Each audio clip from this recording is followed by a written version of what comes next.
The Great Wall looked silent. It looked still. But one night the wind changed. The stones began to hum. A soft tone rose from a sealed place in the wall. It was like a breath, like a warning. The small team stood there in the cold. They felt the sound move through the rock and into their bones. The leader, May, held a light. She saw a thin line in the bricks, a seam that should not be there. The tone shifted. It became a pattern, not random, not simple.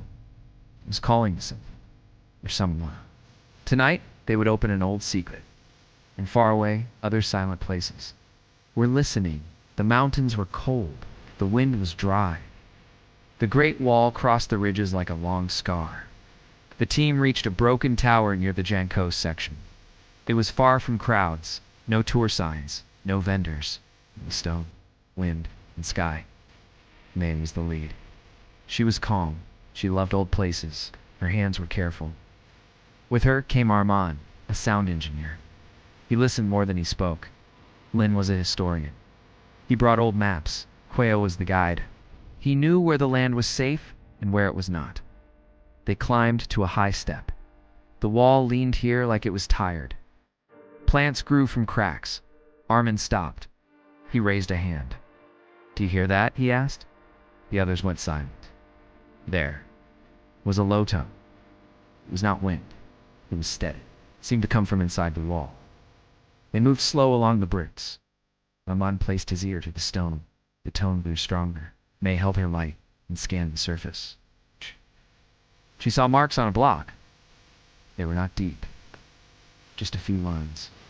They looked like worker marks, the kind builders made long ago. 3. The lines formed a shape. It was a triangle pointing down. The stone below had a thin seam, like a door. A door without a handle. Lin opened his map. He had copies of old records. He whispered as he read. Some towers used hidden vents, he said. Air tunnels.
covered by a lid of old wood. The lid had 3 small bells made of dark metal. They were silent. Armin brushed one. It rang like ice. Clear, thin, the sound ran down the shaft and faded. They lowered a light. The shaft was straight and deep. The sides were lined with flat stones. The light found a chamber far below. Something shone faintly on the floor. Not gold, not bright, dull glow like old iron underwater. It was late. The team marked the spot and covered it again. The last tower waited. The 7th tower stood alone. On a cliff, the door was heavy. It scraped when it opened. Inside was a wall of smooth plaster. A single line was scratched into it, straight line pointing west. At the end of the line was a small triangle. Near the triangle were 2 words, old words. Lin read them slowly. Do not open. They stood in silence. The wind was soft now. The wall did not sing. The warning sat there, quiet and old. They left the mountains and entered dry land. The green faded. The world turned sand and rock. The old road ran flat and empty. This was the Hexi corridor. Long ago, traders rode here. Camels, silk, spices, stories. Some stories were warnings. Q led them to a ruin near Dunhuang, a beacon tower from the Han dynasty. It rose from the desert like a broken tooth. They entered a small room. In a clay jar, they found bamboo slips. Most were blank. One had faint ink. Lin read the old characters. His voice was soft.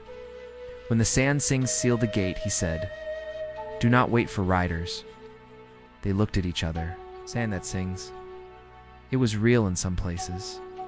Some dunes make sound when they slide. The desert can hum like a drum.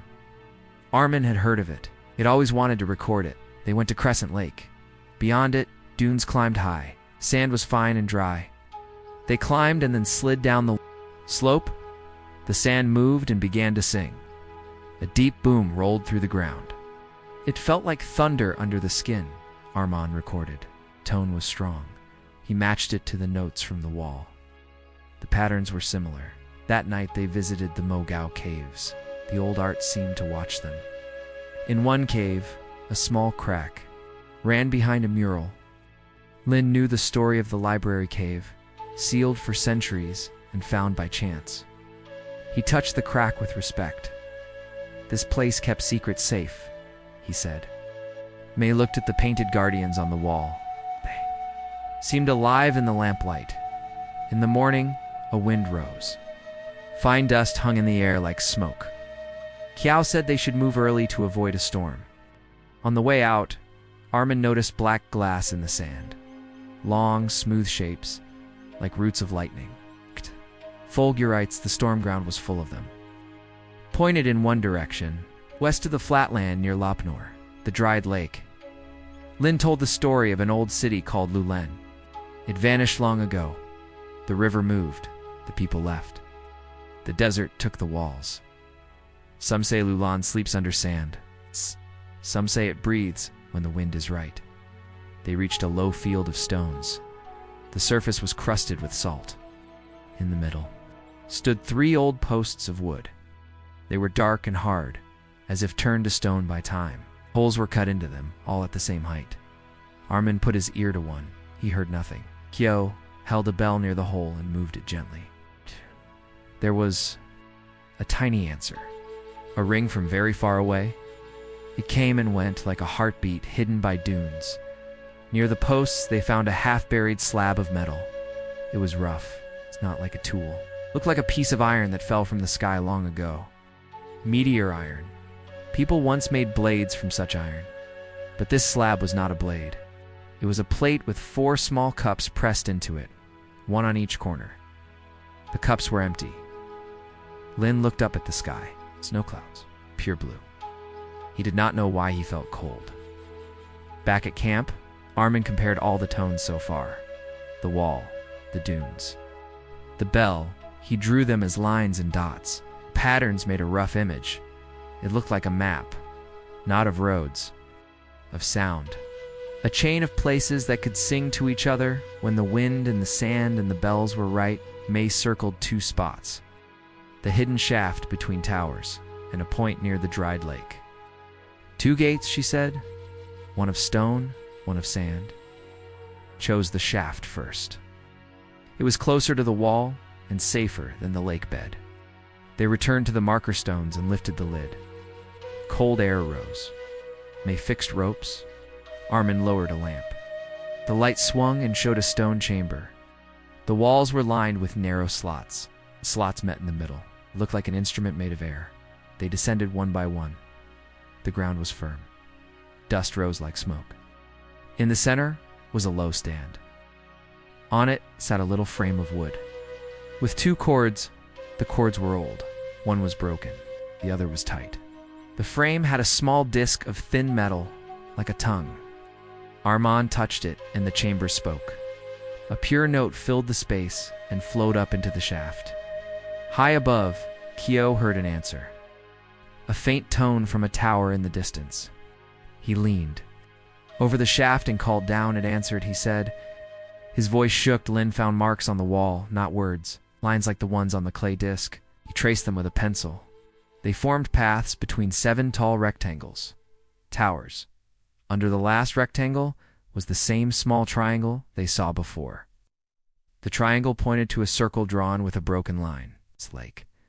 The dried lake. May sat on the floor and listened. The chamber had many voices. If she stood by one slot, the sound was low.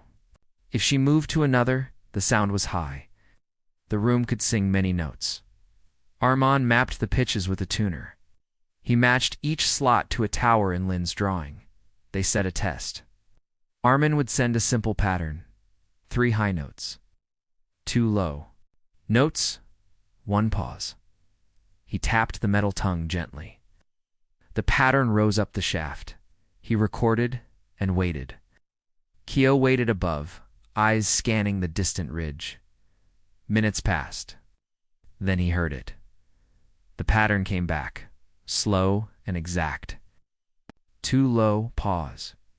From far along the wall, no people were out there, no tourists, no guards. The towers answered without hands. Night fell again. The chamber grew colder. May thought of soldiers in winter, guarding fires, listening to the wind. She felt close to them. She felt they were not gone. They had built something that moved without them. Armand did a second test. He sent the pattern the wall gave them on the first night. The 7-note root? He waited for a reply. The answer arrived late. It was not a pattern. It was a long tone that slowly changed.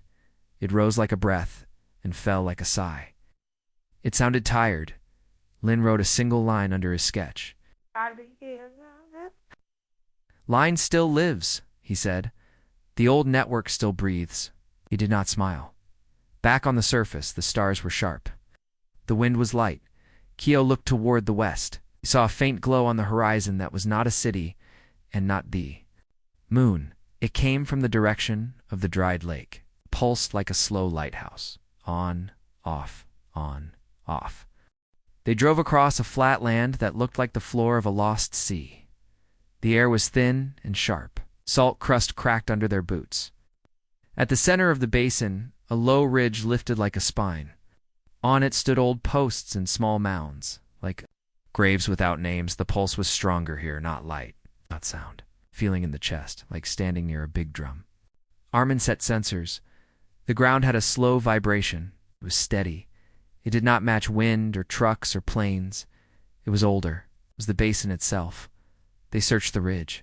Kyo found a ring of stones under a layer of salt.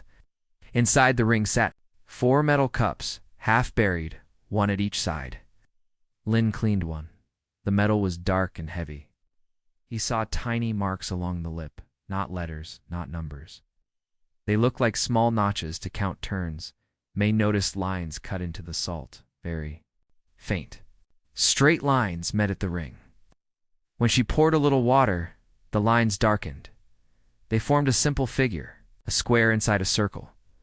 The circle marked the basin. The square marked a gate in the ring. Armin set one of the bells from the shaft. On a tripod, he placed it over a cup and waited for wind. When a breeze came, the bell rang without being touched. The sound ran through the cup and into the ground. The pulse changed, just a little. It was like a giant machine heard the bell. and replied with a sigh. They dug at the gate. The salt gave way to sand, then to clay. Under the clay lay a flat plate of iron. It was thick. It had a seam. The seam formed a rectangle like a door. On the plate in the center was a symbol, a triangle inside a circle. It was the same triangle from the wall. Lin placed his hand on the iron. It was cold. He thought of old stories, gates that should remain shut. Warnings to wait for signs. He pulled back his hand. May looked at the team. We can open it, she said. But should we? Armin listened to the basin. The pulse was slow, old, patient. He set the bell again and sent 3 slow rings. The pulse paused and then returned, slower than before. It sounded like a heart that did not want to run. They found 4 old peg holes near the corners of the iron plate. The pegs were gone, but the holes matched the cups. The cups and bells and posts were one system. Sound to ground, ground to gate, gate to wall. The network was wider than they thought. Clouds gathered on the far edge of the sky. Thunder was not. Common here, but sometimes storms crossed and left glass in the sand. Fulgurites. Kiao watched the horizon and said, they should move fast if they would open anything at all. May looked once more at the triangle. She saw a tiny line below it. It was almost nothing. It could have been a scratch from time. When she cleaned it, the line was clear. It was a small symbol. It's the same 2 words from the tower. Do not. They waited for dark. The air grew. Still. The basin's pulse grew clearer. It came like slow waves. Armin set small lamps in a circle and checked the recorder.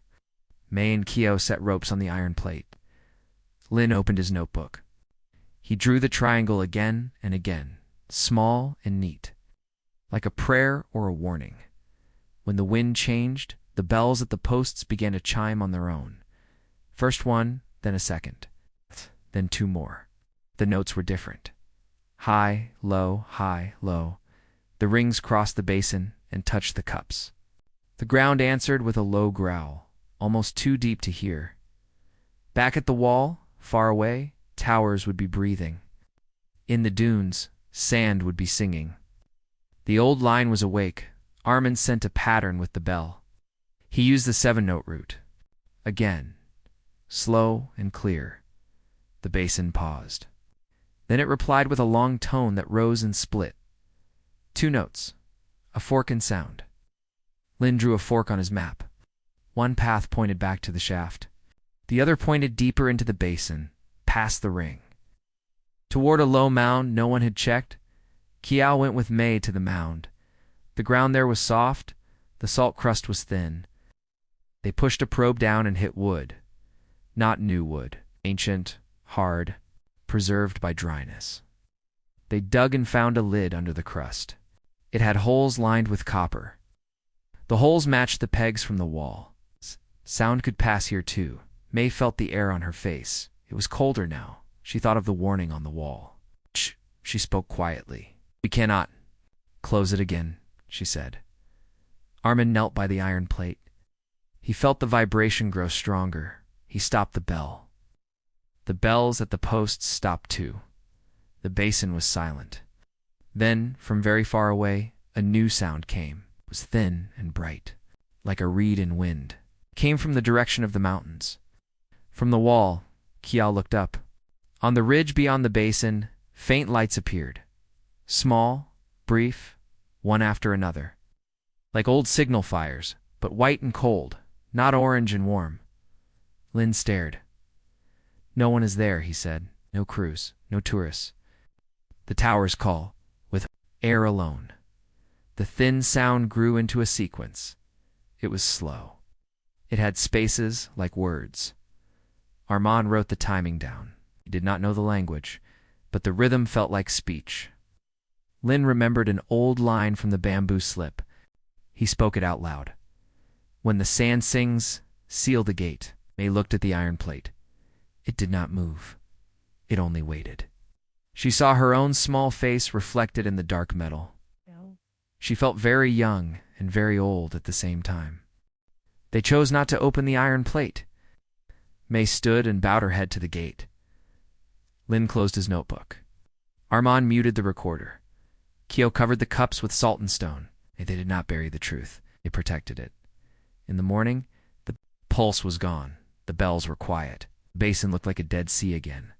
The world pretended nothing had happened, but the team knew. The line was there. The wall still breathed. The dunes still sang. The ground still listened when it wanted to. They drove east to the wall and sealed the shaft with care. They left.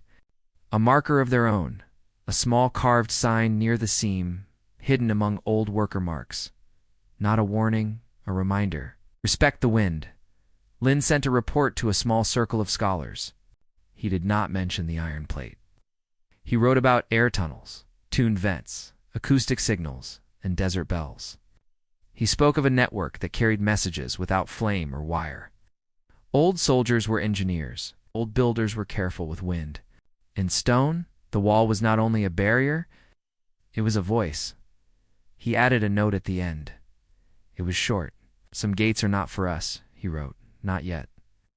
The story did not end. Other mysteries waited on the same road. There were caves in the west with sealed rooms and lost books. A monk once opened one, and a river of paper flowed into the world. Not all pages were read. Some pages still sleep. There was a clay army in the earth near Xi'an. Thousands of figures stood in ranks for a king. Some pits are still closed. Some colors fade when they touch air. Scientists wait and watch. Say patience is also skill. There were strange pipes in a far desert. Hill near Delingha. Rusted tubes in stone. Some say they are natural. Some say they are not. No answer is final. The hill is quiet and watches the sky. There is a place where dunes sing like drums. Another where stones ring like metal. Another where lights move on. A ridge with no people there. Travelers tell stories. Maps show straight lines. But the wind bends truth. The Great Wall keeps walking over mountains. It looks simple from a photo, but it holds breath and memory. It speaks with air. It knows the old paths and the old dangers. It tells a message across land, slow and patient. The message is not fear, it is care. Seal the gate when sand sings. Wait for the right wind. Listen, at the end, May stood again on the high step where it began. She placed her ear to the stone. She heard her own breath. She heard the wind. She heard a tone so soft it could be her heart. It rose and fell. It said. Nothing clear. It asked a question.